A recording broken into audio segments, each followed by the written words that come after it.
내일부터입니다. 총부채 원리금 상환 비율 일상적으로 저희가 DSR 이렇게 쓰고 있는데 이 규제 3단계가 도입이 되고요.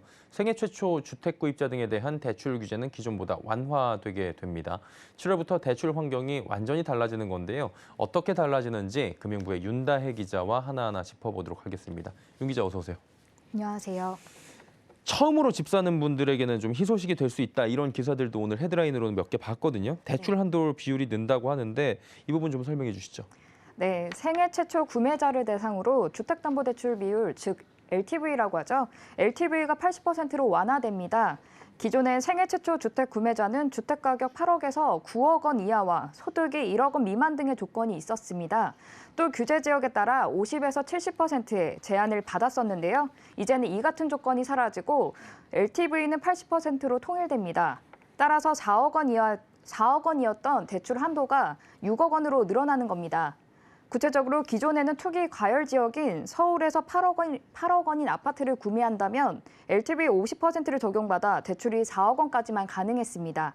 하지만 완화되면서 최대 6억 원까지 대출을 받을 수 있는 겁니다. 이 규정은 7월 중으로 시행될 예정입니다. 예. 한마디로 돈을 더 빌려주겠다 이렇게 저희가 이해를 하면 될 것 같은데 또 이제 신용대출 한도도 연소득 이내로 좀 제한이 됐었는데 이 부분도 좀 늘어납니까? 네, 내일부터 신용대출 한도가 늘어납니다. 예. 지금까지는 신용대출 최대 한도가 대출자의 연소득 이내였는데 내일부로 대출 한도는 연봉의 2배 이상까지 가능합니다. 이에 따라 시중은행은 연소득 200% 안팎, 2억 원 초반까지 대출 한도를 확대했습니다. 5대 시중은행 중 한도를 가장 높이 설정한 곳은 농협인데요. 농협은 2억 5천만 원까지 신용대출을 내준다는 계획입니다.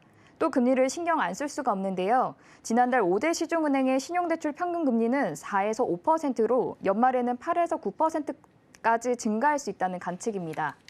늘려주는 건 좋은데 대출의 금리 자체가 조금 부담이 될 것 같기도 하네요. 이제 LTV 대출 한도 신용대출 얘기했으니까 DSR로 자세히 한번 짚어보도록 하겠습니다. DSR 바뀐다고 하는데 앞으로 어떻게 바뀝니까? 네, DSR의 규제의 마지막인 3단계가 시행됩니다. 내일부터. 대출이 있는 사람들은 사실상 추가 대출을 받기가 더 어려워지는 건데요. 총 대출액이 1억 원을 초과하는 차주는 연간 부담하는 원리금 상환액이 연소득의 40% 이내로 제한되는 겁니다. 올 상반기에 적용됐던 2단계와 비교하면 총 대출액 기준이 절반으로 줄어드는 건데요. 앞서 정권이 교체되면서 시장에서는 DSR이 일부 완화될 것으로 기대했으나 새 정부는 이를 유지하기로 했습니다. 현재 DSR 2단계 적용받는 국민들이 38%에 달하는데요. 3단계가 시행되면 적용받는 비율이 더 늘어나고 대출 여력이 더 줄어들 것으로 예상됩니다. 단 전세대출, 중도금 대출, 소액 신용대출 등은 DSR 적용에서 제외됩니다. 한마디로 정리해보면 신용대출은 이제 연봉의 2배까지 늘려주겠다라고 하고 있고요. LTV 한도도 지금 80%대까지 늘려준다고 하니까 여기만 보면 느는 것 같은데 DSR이 규제가 3단계가 되면 결론적으로 보면 대출받기 더 어려워지는 거 아닙니까? 맞습니다. 네, 정부는 DSR 규제 안착을 위해서 LTV 완화한다는 방침이었으나 소비자 입장에서는 대출받기가 더 어려워졌습니다. 예. DSR은 소득 대비 갚아야 할 원리금 비율을 뜻해서 소득이 적은 분들은 더 대출받기가 어려울 수밖에 없습니다. 제가 직접 계산을 해봤는데요. 앞서 생애 최초 주택 구매자가 받을 수 있는 주담대는 최대 6억 원이라고 말씀드렸잖아요. 예. 이 대출금을 4.5% 금리로 30년 만기 대출을 받는다면 매달 300만 원 넘게 내야 해서 1년 상환 원리금이 3,600만 원이 됩니다.